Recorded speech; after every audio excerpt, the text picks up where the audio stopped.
অনেক মা বাবারা বলে সন্তানদেরকে, তুই একটা অকর্মক, তোরে দিয়ে কিচ্ছু হবে না। তা আপনি মা বাবা হয়ে যদি সন্তানকে আগে থেকেই বলেন যে তোরে দিয়ে কিচ্ছু হবেই না, সেই সন্তান তো আর সামনে এগোর সাহসটা পাবে না। কারণ সবচেয়ে বড় সাহস তো মা বাবার হাত।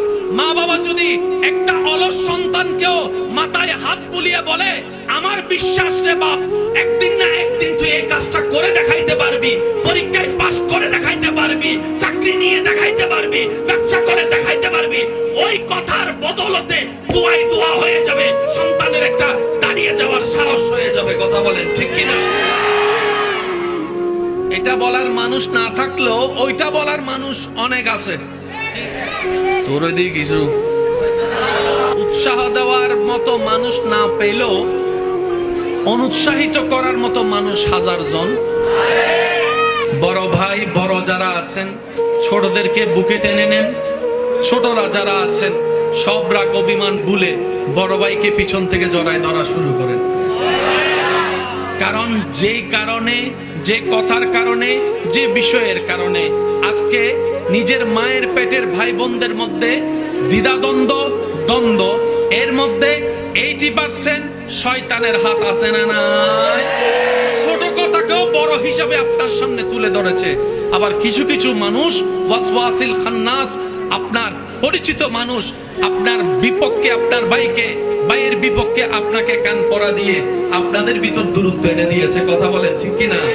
মনে রাখবেন, রাতের 3টা বাজে যদি আপনার কোনো শরীর খারাপ হয়, বাহিরের কেউ আসার আগে আপনার ভাই আসাই তো বেশি দরকার, আপনার বোন অগ্রসর হওয়া তো বেশি দরকার। কারণ রক্তের বাঁধন তো একটা শব্দ আছে। তা আমি অনুরোধ করব, যা হয়েছে হয়ে গিয়েছে, বাদ দেন না।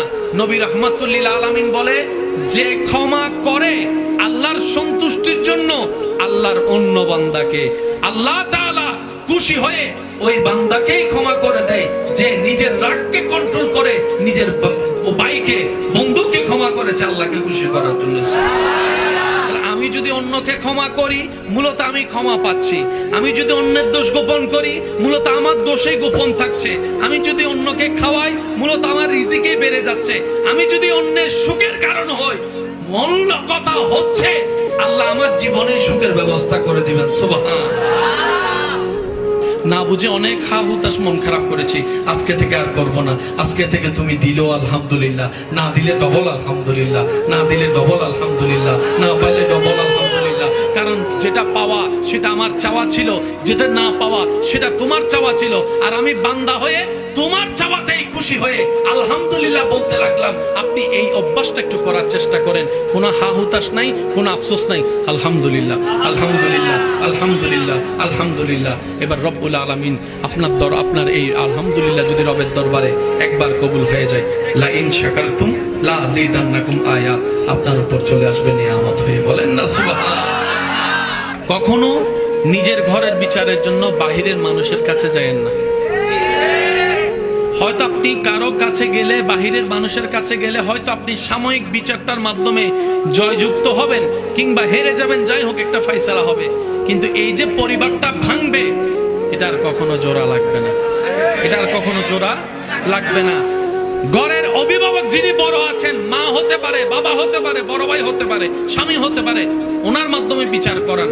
আপনারা চাপ দেওয়ালের ভিতর সমাধান করবেন। বাহিরের মানুষ যেদিন ঢুকে যাবে, সেদিন পরিবারও ধ্বংস হয়ে যাবে। কথা বলেন ঠিক কিনা? সম্পর্ক নষ্ট হয়ে যাবে, ঠিক কিনা? সেজন্য যাই কিছু করেন 5 জনের ভিতরে রাখেন। আর 2 ভাই 3 ভাই যদি মিল বেশি না হয়, এক রুমের মধ্যে বেঁধে দিবেন। মারামারি কর আর যা কর, মিললেই বাইরে হইস। তোরা মারামারি কর, কাটাকাটি কর, তোদের ব্যক্তিগত ব্যাপার, কিন্তু দরজা থেকে যখন বাইরে হবি, ভাই বোন একসাথে আসবি। এবার বলেন, না মিলে কোনো উপায় আছে? একটা জিনিস বড় অবাককর বিষয় কি জানেন?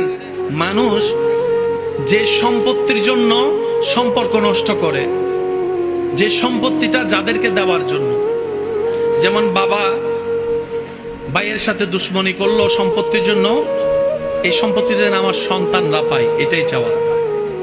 কি আজব ব্যাপার! এক সময় সেই সম্পত্তিটাই তার জন্য কাল হয়ে দাঁড়ায় নিজের ছেলে মেয়েরা সম্পত্তি নিয়ে মারামারি করে, বাপ মাকে বাদ দেয় না একবেলা। মনে রাখবেন, টাকা সম্পত্তি থাকলেও জ্বালা, কিন্তু থাকলে বেশি জ্বালা।